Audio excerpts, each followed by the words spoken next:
El dolor se origina con la presencia de un estímulo nocivo y provoca una reacción inmediata de alarma en la persona, y debe preservarse porque es fundamental para el mantenimiento de la vida.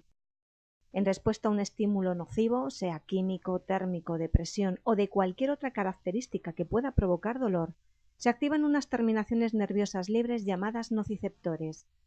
Estos van a actuar como receptores de esa información nociceptiva y la van a transmitir al sistema nervioso central a través de fibras nerviosas de tipo A delta y C.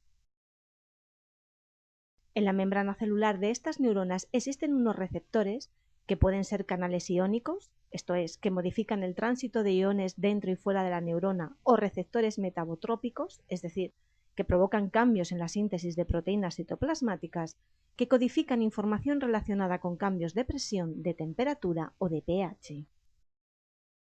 Una vez estimulados los nociceptores, estos provocarán cambios en la carga eléctrica de la membrana neuronal, lo que resultará en la propagación del estímulo nervioso hasta el asta dorsal de la médula.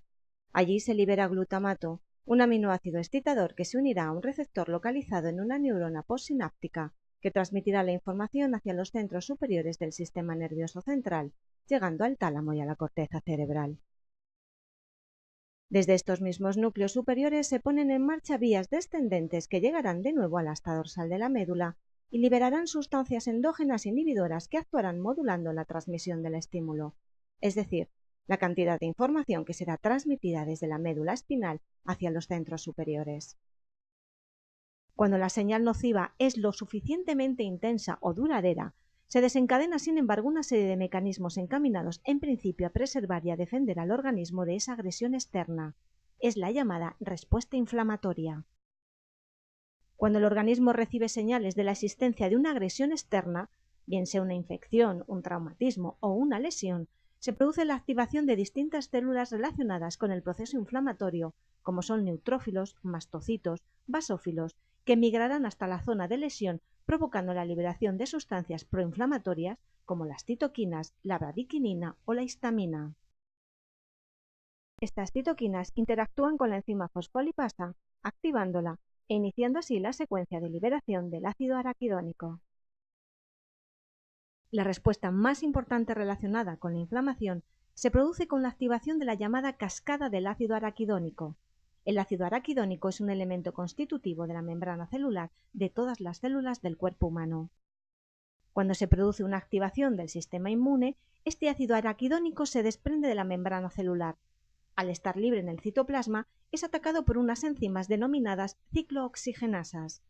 El ácido araquidónico, al unirse a estas ciclooxigenasas, sufrirá modificaciones de su estructura química, lo que dará lugar a la formación de una amplia familia de sustancias denominadas genéricamente icosanoides y clásicamente divididas en tres familias: los tromboxanos, los leucotrienos y las prostaglandinas.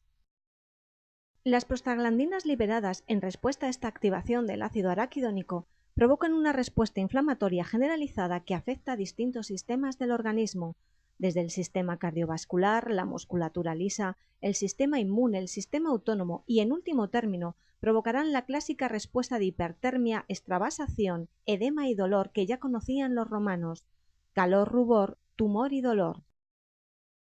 En ciertas ocasiones, la inflamación se transforma en un proceso patológico.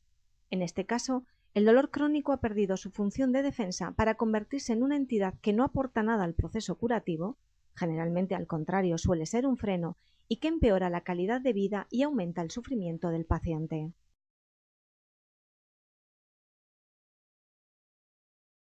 La escala visual analógica, EVA, la escala de puntuación verbal, EPV, la escala de puntuación numérica, EPN, la escala del dolor con caras, la escala NFCS, Neonatal Facial Coding System. Veamos con más detalle cada una de estas escalas. En la escala visual analógica se pide al paciente que señale la zona de la línea en la que mejor se describe la intensidad de su dolor. Consiste en una línea horizontal de 100 milímetros señalada con no hay dolor en el extremo izquierdo y peor dolor posible en el extremo derecho. Cuando utilizamos la escala de puntuación verbal, se pide al paciente que elija el adjetivo que mejor describe la intensidad de su dolor con una escala de 4 puntos. 0 equivale a no hay dolor, 1 a dolor leve, 2 a dolor moderado y 3 a dolor grave. Con la escala de puntuación numérica, el paciente señala el número que mejor representa la intensidad de su dolor. Se trata de una escala de 0 a 10, en la que el 0 indica la ausencia del dolor y 10 indica el peor dolor posible. La escala de caras para evaluar el dolor es una escala que incluye dibujos con hasta 6 u 8 expresiones faciales diferentes que ilustran distintas emociones. Suele utilizarse con niños, con pacientes cuya función cognitiva está deteriorada o con afectados que no hablan el idioma. Por último, la escala NFCS, Neonatal Facial Coding System. Es una escala que actualmente tiene validada una versión corta de 4 ítems: el fruncimiento de cejas, los párpados apretados, la acentuación del surco nasolabial y la abertura de boca. Esta escala es utilizable hasta los 18 meses y constituye un excelente descriptor de los gestos del dolor en el recién nacido.